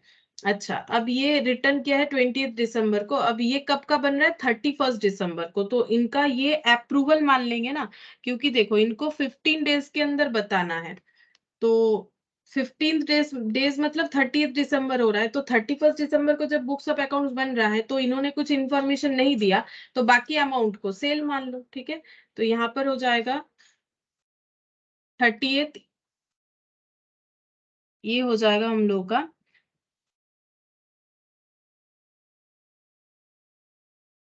मेसर्स जीएचआई 10,000, ठीक है, ये अप्रूवल हो जाएगा। अच्छा, फिर उसके बाद यहाँ पर 20 दिसंबर को गुड्स रिटेन रखा गया है 24 दिसंबर 2019 तक, ठीक है। तो इन्होंने DEF जो है, इन्होंने 24 दिसंबर तक अपने पास जो है गुड्स रखा है, ठीक है, रख सकते, कोई प्रॉब्लम नहीं है, क्योंकि इनका 15 डेज, मतलब ये इनको कब बताना है पता है, ये 35 तो कुछ होता नहीं है, तो 31 दिसंबर के बाद भी इनको टाइम मिलेगा बताने का। तो इन्होंने अभी भी अपने पास गुड्स जो है वो रखा है ऑन 24 दिसंबर 2019। तो इसका हम लोग क्या ट्रीटमेंट करेंगे, ये देखो यहाँ पर हम लोगों को दिखाना है कि ये 31 दिसंबर तक ये क्या होगा, अप्रूव्ड होगा कि नहीं होगा। गुड्स रिटेन्ड ऑन 24 दिसंबर 2019, और ये है गुड्स रिटेन क्या है, goods are returned within 15 days from the dispatch, ये तो डिस्पैच डेट है। इसके बाद 15 डेज मतलब 20 दिसंबर, 21, 22, 23, 20, 31 और 20 माइनस कर लेते हैं ना, यहाँ पर 11 डेज मिलेगा, ठीक है, यहाँ पर 11 डेज। अच्छा, रिटेन का मतलब, सॉरी रिटेन का मतलब होता है अपने पास रख लेना, सॉरी, रिटेन का मतलब होता है अपने पास रख लेना, मतलब उन्होंने बताया कि हम लोग को गुड्स ले लेना है। रिटेन, रिटेन का मतलब है रख लेना, तो 24 दिसंबर को अप्रूवल दिया, इस लैंग्वेज का मतलब होता है अप्रूवल देना। तो यहाँ पर 24 दिसंबर को हम दिखाएंगे अप्रूवल। मेसर्स क्या नाम है, DEF 16,000, ठीक है, DEF 16,000 इन्होंने अप्रूवल किया। और सेकंड भी वही बताया, देखो इन्होंने गुड्स डिस्पैच किया था 25 को, और 28 मतलब 3 दिन के अंदर इन्होंने गुड्स रखने का बात कर दिया, मतलब ये भी अप्रूव्ड हो गया। तो यहाँ पर हो जाएगा ये 11,000 का गुड्स जो है अप्रूव्ड हो जाएगा, ये वाला मेसर्स ABC, मेसर्स ABC और 25 दिसंबर। अच्छा, ये अप्रूव्ड हो गया। उसके बाद नो इन्फॉर्मेशन टिल 31 दिसंबर, अब 30 दिसंबर को खरीदा है, 31 दिसंबर को नहीं बताया चलेगा, कस्टमर के पास अभी टाइम है 15 डेज, वो 15 डेज बाद भी बता सकता है, मतलब लगभग 14 ऑफ जैन हो जाएगा शायद, 14 ऑफ जैन या 14 ऑफ जैन, क्योंकि यहाँ पर 31 दिसंबर एक दिन उसे और भी मिलेगा, तो 14 जैन तक उसके पास टाइम है, नहीं बताया अभी तक कुछ, ठीक है, तो ऐसा हो सकता है, तो ये बैलेंस में चले जाना चाहिए, ठीक है। तो हम लोग इसका कैलकुलेशन कर लेते हैं, यहाँ पर टोटल कर लेते कितना होगा, 10 10 10, ये हो गया 10 10 20 30 30, और ये 37 और 13 13 प्लस 37, तो ये हो गया 50, और 16 और 11 77, ठीक है, ये 77, और जो रिटर्न हो गया है वो हो रहा है 15 16 17,000, जो रिटर्न हो गया ये 17,000 हो रहा है। अच्छा, जो अप्रूव्ड हो गया 10 20 30 40 और 47,000, ये हो गया 47,000, और बैलेंस जो बच रहा है वो कितना है, बैलेंस जो बच रहा है, बैलेंस में मैंने कॉलम नहीं बनाया, बैलेंस में डेट, यहाँ पर बैलेंस में डेट, पर्टिकुलर, फोलियो, अमाउंट। अच्छा, बैलेंस किसका बच रहा है देख लेते हैं, कौन से कस्टमर से कुछ भी अभी तक पता नहीं चला। इनका जो है मेसर्स ABC, इनका अप्रूव्ड हो गया है, DEF का रिटर्न हो गया है, GHI का रिटर्न हो गया है, कुछ रिटर्न हुआ है, कुछ अप्रूव्ड हुआ है, 16,000 का यहाँ पर ये अप्रूव्ड हो गया, ये वाला भी अप्रूव्ड हो गया, तो बैलेंस में ये बचेगा मेसर्स GHI और 13,000, मेसर्स GHI और 13,000। बस ये हो गया, ये बनाने के लिए बोला था, और हम लोग को अकाउंट बनाने के लिए बोला, अकाउंट का मैंने यहाँ पर जगह रखा है, तो जब गुड्स भेजा जाएगा तो एंट्री जैसे होता है customer account debit to goods sent on approval basis, तो यहाँ पर लिखेंगे 29, ये कब का बन रहा है 31 दिसंबर 2020 का, ठीक है, तो यहाँ पर लिखेंगे 31 दिसंबर 2020 टू सन्ड्रीज कस्टमर, इधर इधर रिटर्न वाला आएगा, ठीक है, इधर रिटर्न वाला आएगा। जब सेंड करते हैं तो डेटर डेटर अकाउंट डेबिट हो जाता है ना, debtor account debit to sale होता है, उसी तरह से यहाँ पर रिटर्न वाला हो जाएगा। और जब भेजेंगे, ये देखो भेजने वाला एंट्री क्या था हम लोग का, कस्टमर टू सेल्स और रिटर्न बेसिस, तो बाय कस्टमर लिखना पड़ेगा यहाँ पर, बाय कस्टमर हो जाएगा,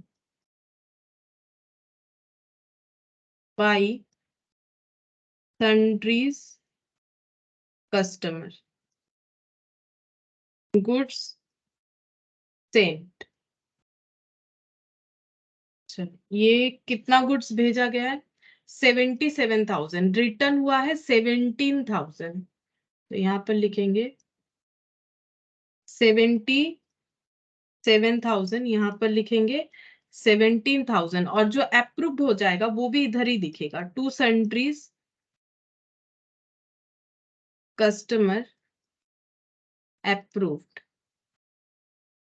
अप्रूव्ड हुआ था 47,000, और 13,000 बचा हुआ था, ये देखो 13,000 बचा हुआ था। अब इसको टू बैलेंस सीडी बोल के दिखा देना पड़ेगा,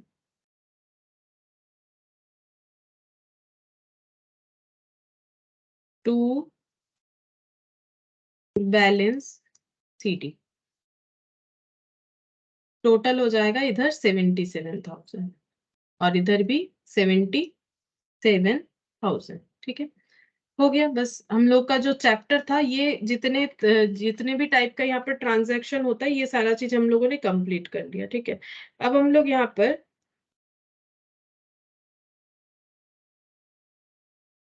ये कुछ एमसीक्यूज वगैरह है वो देख लेते हैं। ठीक है, ये बाकी था तो ये कर लेते हैं यहाँ से। देखो क्या बोल रहे हैं, तुम लोग मुझे आंसर दो, देखो क्या बोल रहे हैं यहाँ पर, goods sold on approval or return basis are not recorded as credit sale। बोल रहा है goods sold on approval or return basis are not recorded as credit sale initially when they are sent out in case the business entity sell goods casually on the sale or return basis। बोल रहा है कि अगर कोई business entity से goods बेचता है casually, किस तरीके से, सेल और रिटर्न बेसिस से कैजुअली गुड्स मतलब जो है बेचता है, मतलब भेज रहा है बेसिकली। ठीक है, sent out in case the business entity sell goods casually on sale और रिटर्न बेसिस, अगर कैजुअली ट्रीट करते हैं ये लोग तो गुड्स सेल्ड और सेल सोल्ड ऑन अप्रूवल और return basis are not recorded as credit sale initially. क्या इसे क्रेडिट सेल के तरह स्टार्टिंग में रिकॉर्ड नहीं किया जाता है, ऐसा बता रहे हैं।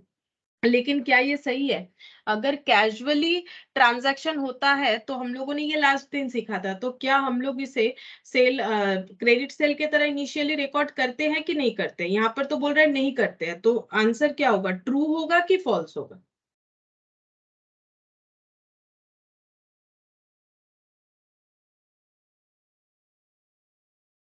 बताओ आंसर क्या होगा, ट्रू होगा कि फॉल्स होगा? जब इनिशियली हम लोग करते हैं, यहाँ पर क्या देखा मैंने, क्या हम लोगों ने लास्ट दिन तो इसी पे पूरा क्लास किया, अगर हम लोग कैजुअली गुड्स को सेंड करते हैं सेल और रिटर्न बेसिस पे तो transaction treated as ordinary sale. ठीक है, ये तो मैंने स्टार्टिंग में ही बताया, इसी पे तो हम लोगों ने मेन क्वेश्चंस वगैरह किया, तो ये क्या हो गया, फॉल्स हो गया। तो ये बोल रहा है कि नहीं रिकॉर्ड करते इनिशियली, तो ऐसा थोड़ी ना होता है। The customer retains the goods even after the expiry of the mention term, जो टर्म मेंशन किया हुआ है उसके बाद भी अगर कस्टमर गुड्स अपने पास ही रख रहा है, but this act does not confirm to sale of goods as there is no express consent given. बोल रहा है ये जो एक्टिविटी कस्टमर कर रहा है, बट दिस एक्ट का मतलब ये एक्टिविटी जो कस्टमर कर रहा है ये इस तरीके का कोई कंफर्मेशन नहीं देता है कि गुड्स बिक गया है, क्योंकि उसने कोई अपना कंसेंट जो है वो एक्सप्रेस नहीं किया है। लेकिन क्या ये बात सही है? क्या ये ट्रू होगा कि फॉल्स होगा? बोलो, ट्रू होगा कि फॉल्स होगा? तो ये क्या होगा, बोलो, ट्रू कि फॉल्स? ऑब्वियसली फॉल्स होगा ना। कस्टमर अगर जैसे ऑनलाइन पे कुछ खरीदते हैं हम लोग, तो कस्टमर जो है गुड्स जो रख रहा है अपने पास, अगर एक्सपायरी डेट चला गया फिर भी रख रहा है, तो कंसेंट से कोई लेना देना नहीं है, जो सेलर है वो उसे सेल ही मानेगा। At the end of the year those goods on approval basis awaiting approval from the customer are shown as part of sales in the books of the seller. क्या बोल रहा है देखो, जब ईयर एंड हो जाता है, those goods on approval basis awaiting approval from customer are shown as a part of sale. नहीं, इसे हम लोग क्या दिखाते हैं, क्लोजिंग स्टॉक दिखा देते हैं, lying with customer, inventories lying with customer, तो ये भी फॉल्स है। No entry needs to be passed in the books of the seller when the customer rejects the goods awaiting for approval after the closing of the books of the seller. अगर seller अपना books of accounts close कर दिया है, मतलब उसने already reverse entry जो है पास कर दिया है सेल का, और कस्टमर के पास जो स्टॉक है उसे दिखा दिया है स्टॉक लाइंग विद कस्टमर। अब हमें अगर रिटर्न करता है कस्टमर स्टॉक को, तो फिर कोई एंट्री करने का जरूरत नहीं, क्योंकि ऑलरेडी सेल कैंसिल करके हम लोग कैंसिल कर चुके हैं, तो ये हो गया हम लोग का ट्रू। ठीक है, the period within which the customer has to reject or accept is fixed by the buyer. कब कितने दिन के अंदर रिजेक्ट करना है एक्सेप्ट करना है, ये स्टिपुलेटेड टाइम जो डिसाइड किया जाता है वो बायर करता है, कभी नहीं, हमेशा सेलर करता है, तो ये फॉल्स हो जाएगा। ठीक है, नेक्स्ट यहाँ पर कुछ एमसीक्यूज है, देखो। When large number of articles are sent frequently on sale और return basis it is necessary to maintain. तो अगर लार्ज नंबर ऑफ आर्टिकल्स हम लोग भेज रहे हैं, मतलब जो आज किया हम लोगों ने न्यूमरसली, तो हम लोगों को क्या प्रिपेयर करना पड़ता है, large number are sent frequently, अच्छा फ्रीक्वेंटली, न्यूमरसली ना, फ्रीक्वेंटली अगर करते हैं तो हम लोग को क्या प्रिपेयर करना पड़ता है, सिर्फ जर्नल बुक या फिर डे बुक, सेल और रिटर्न जर्नल। ठीक है, ये हो जाएगा ऑप्शन सी। सेल और return day book and sale और return journal are known as memorandum book, ये हम लोगों ने आज ही पढ़ा। ठीक है, इसको हम लोग मेमोरेंडम बुक बोलते हैं, जो रेगुलर बुक नहीं होता है। ठीक है, अच्छा फिर थर्ड नंबर देखते हैं क्या दिया है। ए good sent or A good A sent some goods costing, अच्छा ए कोई है, तो A sent good some goods costing 3500 at a profit of 25% on sale to be on sale और return basis. B return goods costing 800 at the end of the accounting period 31st December 2020 the remaining goods were neither return nor were approved by him, the inventories on approval will be shown in the balance sheet at, कितने price में दिखेगा। क्या बोला है देखो, ए ने जो goods भेजा है उसका कॉस्ट था 3500 और कितना प्रॉफिट लगा के भेजा है 25%, लेकिन वो है ऑन सेल पे। ठीक है, तो इस पे डायरेक्टली नहीं लगेगा, ये कॉस्ट है। बी रिटर्न गुड्स कॉस्टिंग 800, तो 3500 से 800 का गुड्स जो है वो रिटर्न हो गया eight the end of the accounting period 31st December। The remaining goods, तो रिमेनिंग कितना होगा, 3500 से 800 लेस कर दो, रिमेनिंग गुड्स का कॉस्ट है 2700। Remaining goods were neither return, ना तो रिटर्न हुआ ना तो अप्रूव्ड हुआ है अभी तक। The inventories on approval will be shown in the balance sheet, balance sheet में जो स्टॉक दिखेगा वो कितने का दिखेगा, तो 2700 का दिखेगा। तो यहाँ पर हम लोग का आंसर क्या हो जाएगा, 2700। अच्छा, ये हम लोग का कौन सा प्राइस है, कॉस्ट प्राइस ही तो है, तो ये आंसर हम लोग का कितना होना चाहिए। The inventories on approval will be shown in the balance sheet, balance sheet में किस में दिखना चाहिए, कॉस्ट और market price which ever is lower, उसी पे दिखना चाहिए। तो कॉस्टिंग है 3500, प्रॉफिट है 25% on sale to be on B return goods costing 800 at the end of the accounting period 31st December the remaining goods were neither return nor were approved by him, the inventories on approval will be, हाँ ठीक है, तो 2700 में ही दिखेगा, क्योंकि ये तो cost हम लोग को दे ही रखा है ना, तो हम लोगों का जो क्लोजिंग स्टॉक है वो तो कॉस्ट पे डिसाइड होता है, कॉस्ट और NRB which ever is lower. अगर एनआरबी भी निकालने जाओगे तो प्रॉफिट लगाओगे तो वो तो बढ़ ही जाएगा ना, 2700 पे अगर प्रॉफिट लगाओगे तो बढ़ ही जाएगा, तो फिर हम लोग को क्या आंसर देना चाहिए, ऑप्शन बी होगा हम लोग का सही आंसर। ठीक है, अच्छा अब यहाँ पर क्या बोला है, ए merchant send out his goods casually, casually बोल रहा है मतलब क्रेडिट सेल की तरह ट्रीट होगा, to his dealers on approval basis. All such transactions are however recorded as actual sales and are passed through the sales book. On 31st December 2020 it was found that 100 articles at a sale price of 200 each sent on approval basis were recorded as actual sales। बोल रहा है कि एक merchant है जो अपना goods भेजा है कैजुअली बेसिस पे, ठीक है, sent on approval approval basis treatment casually करता है, मतलब क्रेडिट के तरह। All such transaction are however recorded as actual sales, बता भी दिया है, हमें पता है कैजुअली होगा तो एक्चुअल सेल्स ट्रीट होना चाहिए, and are passed through sales book. 31st December 20 it was found that 100 article at a sale price of 200, ये सेल वैल्यू है, each sent on approval basis were recorded as actual sale at that price. The sale price was made cost plus 25%. Amount of inventories on approval, मतलब हमें stock का value बताना है। Inventory मतलब stock हो गया, तो 200 करके भेजा गया था 100 आर्टिकल, इस पे प्रॉफिट लगा हुआ है 25% ऑन कॉस्ट, ठीक है। तो ये देखो, ये प्रॉफिट, कॉस्ट और सेल वैल्यू, तो प्रॉफिट कितना है, प्रॉफिट होगा 25% ऑन कॉस्ट, कॉस्ट इतना है, तो सेल वैल्यू कितना हो जाएगा 125, ठीक है।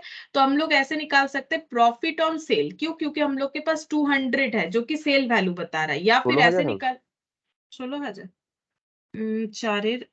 16,000, ठीक है।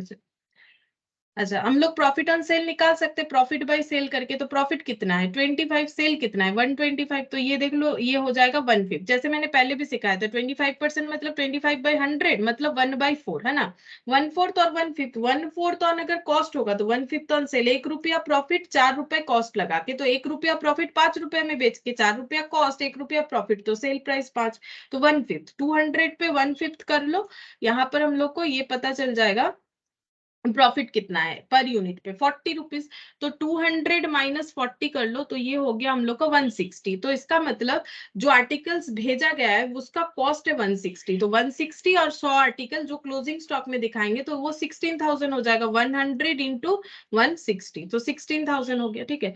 तो ऐसा क्वेश्चन हम लोगों ने काफी सारा किया हुआ है, आंसर तो होना चाहिए। अच्छा, अब देखो फिर यहाँ पर क्या बोल रहा है, Umesh send goods on approval और रिटर्न बेसिस फॉलोइंग। अच्छा, इस तरीके से उमेश ने गुड्स भेजा है, अन्ना को, बाबू को, चंद्रा, और यहाँ पर क्या है दिसाई। Sale price of goods sent, goods accepted, goods return, the inventories of goods sent on approval basis on 31st January will be, बोल रहा है कि कितना स्टॉक दिखेगा 31st जनवरी को। तो अन्ना को जो गुड्स भेजा गया था, cell price of the goods Saint इतना, गुड्स एक्सेप्टेड इतना हुआ है, रिटर्न इतना हो गया, तो मतलब इसका पता चल गया है कि ये रिटर्न है, ये हम लोगों का क्या हो गया है, सेल हो गया है, तो इसका तो कोई क्लोजिंग स्टॉक नहीं बनेगा, ठीक है। बाबू का 2800 गुड्स भेजा गया था और एक्सेप्ट भी 2800 कर लिया, तो इसका भी कोई क्लोजिंग स्टॉक नहीं बनेगा। चंद्रा का 3680 का पूरा ही रिटर्न हो गया, तो ये भी कोई क्लोजिंग स्टॉक में नहीं जाएगा। दिसाई का 1260 जो है गुड्स एक्सेप्ट हुआ था और बाकी 260 जो है ये रिटर्न हो गया था, तो इसका भी कोई क्लोजिंग स्टॉक नहीं बनेगा। तो क्लोजिंग स्टॉक तो किसी का भी नहीं बन रहा है, क्योंकि सारी चीजों का हमारे पास इंफॉर्मेशन है, मतलब क्लोजिंग स्टॉक जो लाइन विद कस्टमर ऐसा तो कुछ नहीं हो रहा है, क्योंकि हम लोगों का रिटर्न हुआ है या एक्सेप्ट हुआ है और पूरा स्टॉक जो है खत्म हो गया कैलकुलेशन, तो इसका मतलब ये ऑप्शन बी होगा, ठीक है। यानी हम लोग का कोई भी closing stock sale on approval basis का नहीं दिख रहा है, क्योंकि रिटर्न हो चुका है, ये हमें बता दिया, तो फिर वो रिटर्न के साथ ही कैंसिल हो गया है, और जो अप्रूव्ड हो गया वो भी किया है, ठीक है। फिर 6th नंबर देखो क्या बोल रहा है, a company send its car to dealer on sale और रिटर्न बेसिस, अपने डीलर को कोई कंपनी कार दे रही है सेल और रिटर्न बेसिस पे, मतलब बोल रही है रख के देखो, अगर अच्छा लगे तो बेचो, मतलब अगर कस्टमर को अच्छा लगे तो बेचना स्टार्ट करो, इसी तरह से, ठीक है। तो डीलर जो है उनको भेजा जा रहा है कंपनी के तरफ से कार, वो भी सेल और रिटर्न बेसिस पे, ठीक है। डीलर बेच पाएगा तो और भी भेज दिया जाएगा। All such transactions are however treated like actual sales, मतलब क्रेडिट सेल की तरह ट्रीट होता है, मतलब फ्री, इसको बोलेंगे कैजुअली, इस तरह का ट्रीटमेंट ये लोग करते हैं, हमेशा नहीं बेचते। And are pass through sales day book just before the end of the financial year, 2 cars which had cost 55,000 each have been sent on sale or return basis, cost बता दिया, and have been debited to customer at 75,000 each. अच्छा, तो profit कितना रखा जा रहा है 20,000 करके, क्योंकि कस्टमर को 75,000 में बेचा जाएगा और कॉस्ट है 55,000, cost of goods lying with customer, तो दो जो है कार भेजा गया था 55,000 करके कॉस्ट है, तो ये तो आसानी से निकल जाएगा, 55,000 का स्टॉक और 55,000 का, मतलब दो 55,000 रुपीज का कार का जो स्टॉक है, मतलब ये जो डीलर है उनके लिए स्टॉक है, जो कस्टमर ने लिया है उनके लिए तो वो फिक्स्ड एसेट है, जो भी हो, तो ये डीलर को कैसे रिकॉर्ड करना पड़ेगा, 1,10,000 हो जाएगा, 55,000 इंटू 2 करने से 1,10,000 हो जाएगा, तो ये 6 नंबर का आंसर ए हो जाएगा। ये तो जस्ट पढ़ के ही समझ में आ रहा है, उसके बाद देखो यहाँ पर क्या बोला है 7th नंबर पे, a trader has credited certain items of sale on approval aggregating 60,000 to sale account. बोल रहा है कि एक ट्रेडर है जिसने क्रेडिट किया है कुछ आइटम जो सेल और अप्रूवल बेसिस पे 60,000 रुपीज का भेजा गया था सेल्स अकाउंट में। Of this goods of the value of 16,000 have been return and taken into inventories at cost of 8,000। बोल रहा है कि ट्रेडर मतलब जो बिजनेस करता है उन्होंने क्रेडिटेड किया है certain item of the sale on approval basis 60,000 to sales account. Sales account को क्रेडिट किया है मतलब इतना स्टॉक भेजा होगा सेल और रिटर्न बेसिस पे, ठीक है, जिसमें से 16,000 जो है रिटर्न हो गया और इसको इन्वेंट्रीज में मतलब स्टॉक दिखा दिया गया है 8,000 से, मतलब 16,000 का जो रिटर्न हुआ है उसको क्लोजिंग स्टॉक दिखा दिया गया है 8,000 से, मतलब इसमें 8,000 का प्रॉफिट एडेड था। दो the record of the return was omitted in the account, लेकिन ये रिटर्न का जो है एंट्री नहीं हुआ है। In respect of another parcel of 12,000 जिसका कॉस्ट 6,000 है, the period of approval did not expire on the closing date. Cost of goods lying with customer, हम लोग को ये बताना है कि कस्टमर के पास हम लोग का कितना स्टॉक पड़ा हुआ है, ये हमें कैलकुलेट करके बताना है, ठीक है। तो 60,000 का भेजा गया था जिसमें से 16,000 का रिटर्न हो गया है। उसके बाद 12,000 का जो है approval 12,000 in respect of another person of 12,000 the period of approval did not expire, ठीक है, ये रिटर्न है। और 12,000 का अभी भी अप्रूवल का टाइम नहीं गया है, तो ये हम लोग को क्या दिखाना, ये हम लोग कस्टमर को जबरदस्ती तो बोल नहीं सकते कि बता दीजिए लेना है नहीं लेना है, तो इसको क्लोजिंग स्टॉक दिखाएंगे। तो 60 में से पहले 16,000 को हटा देते हैं, तो इसका मतलब 44,000 जो है ये कस्टमर के पास पड़ा हुआ है। तो इसको हम लोग को क्या करना पड़ेगा, तो 44,000 एक्चुअली क्या है, ये हम लोग का सेल वैल्यू है, हम लोग को इसको कॉस्ट में दिखाना पड़ेगा। तो इसमें से 12,000 वाला जो है, इसमें से जो 12,000 है जिसके लिए अभी तक हमें अप्रूवल नहीं मिला है उसका कॉस्ट कितना हो गया, उसका तो हमें कॉस्ट बता दिया है 6,000, ठीक है। अच्छा, और cost of line with customer कितना होगा ये पूछ रहा है, तो ये हम लोग का 12,000 और यहाँ पर 16,000, ये कितना हो जाएगा टोटल करने से 28,000 हो रहा है। अच्छा, ये कम कैसे हो जा रहा है, पूरा होना चाहिए, देखते हैं। Credited certain item of sale on approval aggregating 60,000 to sales account of this goods of the value 16,000 have been written। तो 16 अगर माइनस कर देंगे तो 44,000 रहेगा, ठीक है। अच्छा, फिर क्या बोल रहा है, and taken into inventories at a cost of 8,000, तो 8,000 का यहाँ पर क्लोजिंग स्टॉक है, लेकिन बोल रहा है कि दो the record of the return was omitted in the account, लेकिन ये रिकॉर्ड नहीं हुआ। इन respect of another person of 12,000 cost being 6,000, ठीक है। तो इसमें से 12,000 का एक है the period of approval did not expire on the closing date, cost of goods lying with customer should be, इसका इन हम लोग का कितना लिखना पड़ेगा फिर 60,000, इतना कम कम ऑप्शन दिया है यहाँ पर 60, ये 12,000 तो होगा नहीं, देखो 12,000 ऑप्शन हो ही नहीं सकता क्योंकि 12,000 जो है ये सेल वैल्यू है। अच्छा, 6,000 कॉस्ट वैल्यू जरूर है, 12,000 के स्टॉक का कॉस्ट वैल्यू 6,000 जरूर है, लेकिन और भी तो कस्टमर के पास स्टॉक होगा। कस्टमर के पास जो स्टॉक पड़ा हुआ है ये 6,000 का है, in respect of another person of 12,000 तो नहीं होगा, और 54,000 भी मुझे नहीं लग रहा है होगा। अच्छा, मतलब ये लोग यहाँ पर ये एजम्पशन ले लिया है क्वेश्चन में कि बाकी स्टॉक जो है बिक गया, क्योंकि ऑप्शन हमें ये बता रहा है, देखो 12,000 एक सेल्स वैल्यू है, ठीक है, तो सेल्स वैल्यू तो कभी भी हम लोग का कॉस्ट ऑफ गुड्स नहीं हो सकता है, तो इसीलिए ये ऑप्शन नहीं होगा। 54,000 कैसे इन्होंने लिखा है, देखो 60 से 6,000 माइनस कर देने से, लेकिन 60 से 6,000 कभी माइनस नहीं होगा क्योंकि ये एक सेल वैल्यू है, ये हम लोग का कॉस्ट वैल्यू, तो ये ऑप्शन तो होने से रहा। अगर हम लोग ये अजम्पशन लेते हैं कि सारा स्टॉक बिक गया एक्सेप्ट ये वाला, ये 6,000 वाला, क्योंकि ये तो रिटर्न हो गया, अब बोल रहा है कि जो 12,000 वाला जो स्टॉक है वो 6,000 पे यहाँ पर दिखा रहा है, कॉस्ट 6,000 है, ये the period of approval did not expire on the closing date, तो हम लोग बोलेंगे हम लोग के पास 6,000 हम लोग क्लोजिंग स्टॉक दिखाएंगे लाइन विद कस्टमर, ठीक है।